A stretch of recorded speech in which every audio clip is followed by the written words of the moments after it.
नमस्कार, तपाईहरुलाई स्वागत छ नेपाली टेक्नो टिप्स च्यानलमा। आज चाहिँ क्लास 10 को केमिस्ट्रीबाट युनिट 7 क्लासिफिकेसन अफ एलिमेन्ट्स को भिडियो लिएर आएको छु। मैले अगाडि फिजिक्सबाट फोर्स र प्रेशर को भिडियो पनि बनाइसकेको छु।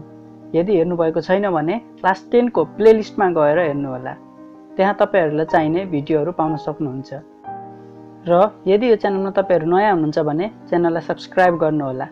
अब ढिला नगरी आजको टपिकतिर लागौं। Classification of elements. कतिको दिमागमा प्रश्न आइरहेको होला, हामीले किन एलिमेन्ट्सहरुलाई क्लासिफाई गर्नु पर्यो भनेर। यसको फाइदा भनेको एलिमेन्ट्सको प्रोपर्टी बुझ्न सजिलो हुन्छ अनि नयाँ एलिमेन्ट्सहरु डिस्कभर गर्न पनि यसले हेल्प गर्छ।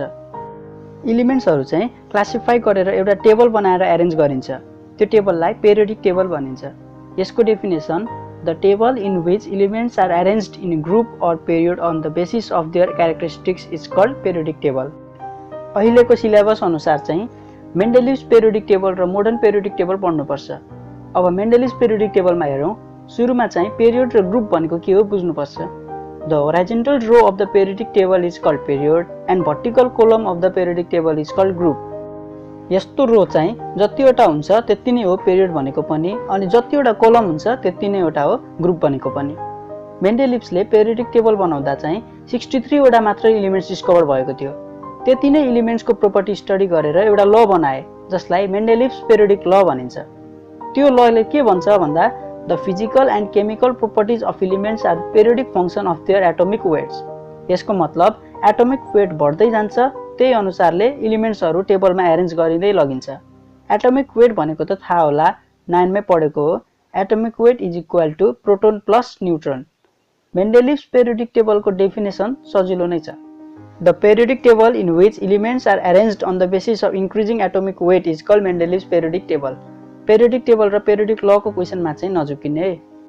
मेन्डेलिभ्सले पेरियोडिक टेबल बनाउँदा हामीलाई भएको फाइदा हेर्दा धेरै नै छन्। मेन्डेलिभ्सको पेरियोडिक टेबलबाट एलिमेन्ट्सहरु स्टडी गर्न इजी भएको थियो। त्यति बेला 63 वटा मात्र एलिमेन्ट्स हुँदा पनि उनले टेबल बनाएर ग्याप छोडिदिए, किनभने उनी स्योर थिए उनीहरुले त्यति बेलासम्म अरु एलिमेन्ट्स डिस्कभर गरिसकेका थिएनन्। अनि अर्को मेन बेनिफिट्स हेर्दा चाहिँ मेन्डेलिभ्सको पेरियोडिक टेबलले मोडर्न पेरियोडिक टेबल बनाउन धेरै नै हेल्प गरेको थियो। यसको डिफेक्ट्सहरु चाहिँ धेरै नै छन्, जसमध्ये नम्बर 1 मा हो हाइड्रोजनको पोजिसन। यसमा चाहिँ हाइड्रोजनको पोजिसन क्लियर छैन। अनि डिफेक्ट नम्बर 2 हो, यसमा चाहिँ इनर ग्यासेसहरु एब्सेन्ट छन्। इनर ग्यास भनेको के हो एकछिनमा भन्छु। अनि आइसोटोप्सको लागि पनि सेपरेट प्लेस छैन यो टेबलमा। आइसोटोप्स भनेको के हो त्यतातिर नजाँदा हुन्छ। यति 3टा पोइन्ट्स याद राख्दाखेरि डिफेक्ट्स आइहाल्छ। अब मेन्डेलिभ्स भन्दा बुझ्नुपर्ने ध्यान दिनुपर्ने टपिक्स हो मोडर्न पेरियोडिक टेबल। यो एकदम इम्पोर्टेन्ट छ। तपाईहरु फर्स्ट 20 वटा एलिमेन्ट्स चाहिँ जसरी भए नि याद राख्नुपर्छ र त्यसको प्रोटोन नम्बर, न्यूट्रन नम्बर र सिम्बल यति याद छ भने भिडियो हेरिसकेपछि यो च्याप्टर क्लियर बन्नुहुन्छ। सुरुमा मोडर्न पेरियोडिक ल हेरौं। अघि मेन्डेलिभ्सको आएपछि यो पनि आइहाल्छ, सजिलै छ। The physical and chemical properties of elements are periodic function of their atomic numbers. अघि एटोमिक वेट थियो, तर यहाँ एटोमिक नम्बर छ। एटोमिक नम्बर भनेको चाहिँ प्रोटोन नम्बर हो। अनि मोडर्न पेरियोडिक टेबलको पनि डेफिनेसन लेख्न सकिन्छ। The periodic table in which the elements are arranged on the basis of increasing atomic number. It consist 7 period and 18 groups. यसको पेरियोडिक टेबल हेरेर बुझौं। यहाँ होराइजोन्टल रोहरु चाहिँ 7 वटा छ र भर्टिकल कोलम भने 18 वटा छ। यहाँ सर्टेस्ट पिरियड चाहिँ पिरियड 1 हो अनि लंगेस्ट पिरियड चाहिँ पिरियड 6। एक्जाममा यो 1 मार्क्सको क्वेशनमा सोधिरहेको हुन्छ। अनि यो टेबलमा बुझ्नुपर्ने के छ भन्दा यसको लेफ्ट ह्यान्ड साइडमा भएको एलिमेन्ट्सहरु चाहिँ मेटल हुन् अनि राइट ह्यान्ड साइडमा भएको एलिमेन्ट्सहरु चाहिँ नन मेटल हुन्। अनि लेफ्ट र राइटको जुन बीचमा छ त्यो चाहिँ मेटालोइड्स हुन्। मेटालोइड्सले चाहिँ मेटल्स र नन मेटल्स दुईटैको प्रोपर्टी शो गर्छ। ग्रुप फर्स्टको एलिमेन्ट्सलाई अल्काली मेटल भनेर पनि चिनिन्छ, हाइड्रोजन बाहेकको हो है। यसमा कहिले वाइ भनेर पनि क्वेशन आउने गर्छ। त्यसमा लेख्न सकिन्छ because they react with water to produce alkali. अनि ग्रुप 2 एलिमेन्ट्स चाहिँ अल्कलाइन अर्थ मेटल भनेर पनि भनिन्छ। यसमा रिजन लेख्न सकिन्छ because they are found on the earth surface in the form of oxide and react with water to produce alkalis. यसरी simple ल्याङ्ग्वेजमा एन्सर लेख्दा हुन्छ। अनि अर्को हेलोजेन र इनर्ट ग्यासको पनि बुझ्नुपर्छ। ग्रुप 17 एलिमेन्ट्सलाई हेलोजेन्स पनि भनिन्छ। यसको रिजन हुन्छ because they react with metal to give salt and water. अनि यो लास्टको ग्रुप जुन छ यसलाई चाहिँ ग्रुप 18 अथवा ग्रुप 0 पनि भनिन्छ। यो ग्रुपको एलिमेन्ट्सलाई इनर्ट ग्यास अथवा नोबल ग्यास भनेर पनि चिनिन्छ। यसको चाहिँ because they have 8 electrons in their valence shell and do not take part in chemical reaction. यति भएपछि alkali metal, alkaline earth metals and halogens अनि इनर ग्यास यसको पोजिसनहरु थाहा भयो होला। अनि यो टेबलको तलपट्टि दुईटा रोलाई छुट्टै लेखेको छ। यो कहाँबाट आयो भनेर कन्फ्युज होला। यो 6th पिरियडको एटोमिक नम्बर हेर्दा 57 पछि डाइरेक्ट 72 लेखेको छ र 7th पिरियडमा पनि 89 देखि डाइरेक्ट 104 छ। हो, त्यो बीचको एलिमेन्ट्सलाई तलपट्टि छुट्टै राखियो किनकि तिनीहरुको क्यारेक्टरिस्टिक सिमिलर थियो। यसको फर्स्ट रोलाई ल्यान्थेनाइड्स अनि सेकेन्डलाई चाहिँ एक्टिनाइड्स पनि भनिन्छ। यसलाई इनर ट्रान्जिसन एलिमेन्ट्स भनेर पनि चिनिन्छ। मोडर्न पेरियोडिक टेबलको क्यारेक्टरिस्टिक्सलाई चाहिँ एकचोटी सरर पोइन्टमा हेरौँ। Point number 1, elements are arranged on the basis of increasing atomic number. Point number 2, there are 7 periods and 18 groups in modern periodic table. Point number 3, metals are kept in left hand side and non-metals are kept in right hand side of modern periodic table. Point number 4, separate place is given for lanthanides and actinides at the bottom of the modern periodic table. अब हेरौँ electronic configuration of elements on the basis of subshell. सुरुमा यो sale र subshell भनेको बुझौँ। Class 9 मा पढेको electronic कन्फिगुरेसनमा KLMN लेखिन्थ्यो, त्यसलाई sale भनिन्छ। र अहिले पढ्ने सबसेल चाहिँ 4 वटा हुन्छ, S, P, D र F। S सबसेलले होल्ड गर्न सक्ने म्याक्सिमम इलेक्ट्रोन्स हो 2 र P सबसेलको 6, D सबसेलको 10 र F सबसेलको चाहिँ 14। यो चाहिँ S मा 2 देखि सुरु भएर हरेकमा 4 ले इन्क्रिज भइरहन्छ। अनि यदि कुनै एलिमेन्ट्सको लास्ट इलेक्ट्रोन S सबसेलमा इन्टर गर्छ भने त्यसलाई S ब्लक एलिमेन्ट्स भनिन्छ। अनि त्यस्तै the elements whose last electrons enters into P block are called P block elements. अब D ब्लक एलिमेन्ट्स र F ब्लक एलिमेन्ट्सको डेफिनेसन त भनिराख्नु पर्दैन होला। यसको पोजिसन चाहिँ पेरियोडिक टेबलमा हेरौँ। लेफ्ट ह्यान्ड साइडको दुईटा ग्रुप जुन छ यो S ब्लक एलिमेन्ट्स हो अनि राइट ह्यान्ड साइडको एलिमेन्ट्सलाई चाहिँ P ब्लक एलिमेन्ट्स भनिन्छ। अनि S ब्लक एलिमेन्ट्स र P ब्लक एलिमेन्ट्सको बीचमा जति पनि एलिमेन्ट्सहरु छन् यसलाई D ब्लक एलिमेन्ट्स भनिन्छ। अनि यो छुट्टै राखिएको ल्यान्थेनाइड्स र एक्टिनाइड्सलाई चाहिँ F ब्लक एलिमेन्ट्स भनिन्छ। यो सबसेल अनुसार गरिने इलेक्ट्रोनिक कन्फिगुरेसन हेरौँ। अब धेरै स्कुलहरुमा एलिमेन्ट्सको इलेक्ट्रोनिक कन्फिगुरेसन रट्न लगाइएको देखेको छु। यसमा रट्नु पर्दैन, बुझ्यो भने राम्ररी लेख्न सकिन्छ। सबै एलिमेन्ट्सको इलेक्ट्रोनिक कन्फिगुरेसन चाहिँ लेख्न सकिन्छ। त्यो भन्दा सुरुमा अफ प्रिन्सिपल हेरौँ।